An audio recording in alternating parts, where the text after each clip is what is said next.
अरे रानी, ओ रानी, सो रही हो क्या अभी तक? रानी की जेठानी जोर जोर से चिल्ला रही थी।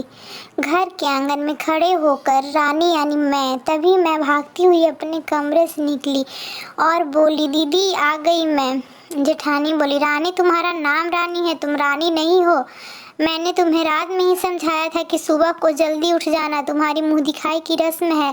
मैंने बोला कि दीदी रात को नींद ही नहीं आई, जगह नहीं है और मन में थोड़ा डर था कि सुबह आँख नहीं खुली तो। रजनी दीदी हंसती हुई बोली, रानी मेरी प्यारी देवरानी, जल्दी से घूंघट कर लो, अगर माँ जी आ गई तो हंगामा हो जाएगा। मैंने घूंघट किया ही था तभी माँ जी वहाँ आ गई और कड़कड़ाती आवाज़ में बोली, चलो अब क्या यही गपशप मारती रहोगी तुम दोनों? हमने चलना शुरू ही किया था। तभी माँ जी ने रजनी दीदी के कंधे पर हाथ रखा और बोली, पता है ना कहाँ से जाना है और कैसे जाना है? माँ जी ने बोला कि जब भी कोई बड़ा तुम्हारे सामने खड़ा हो तो हमेशा घूंघट में रहना और कम से कम अपने बड़ों के सामने आना और बिना घूंघट के तो कभी नहीं।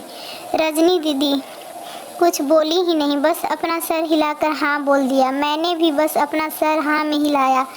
माँ जी के जाने के बाद मैंने पूछा, रजनी दीदी आप तो स्कॉलर हो और इन सब चीज़ों को कैसे निभाते हो? रजनी दीदी मुस्कुराई और बोली कि मैं थारे जेठ जी से बहुत प्यार करती हूँ, इसलिए अभी तक चुपचाप सब चीज़ें निभा रही हूँ।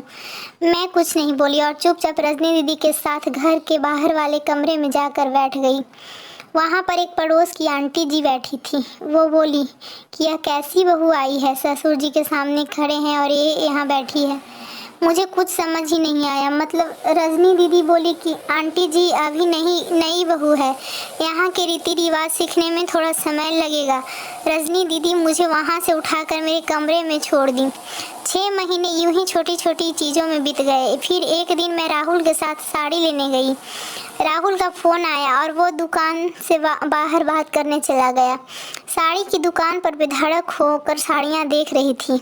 तभी साथ में बैठे हुए अंकल जी खांसे, 1 बार, फिर 2 बार, फिर 3 बार। मैंने साड़ी वाले भैया से बोला कि भैया इन अंकल जी को पानी दे दो, बहुत खांसी हो रही है इन्हें। अंकल जी भड़क उठे और बोले, क्या बदतमीज लड़की है ये, कुछ शर्म लिहाज है या नहीं? इसे दुकान पर हंगामा देख राहुल बाहर से भागकर अंदर आया और अंदर आते ही अंकल जी को पैर छूकर बोला, मामा जी आप यहाँ? मैं घबरा के दुकान से बाहर निकल आई, एक लंबा घूंघट करके गाड़ी में बैठ गई। राहुल बाहर आया और गाड़ी में बैठकर गाड़ी बहुत तेज चलाने लगा।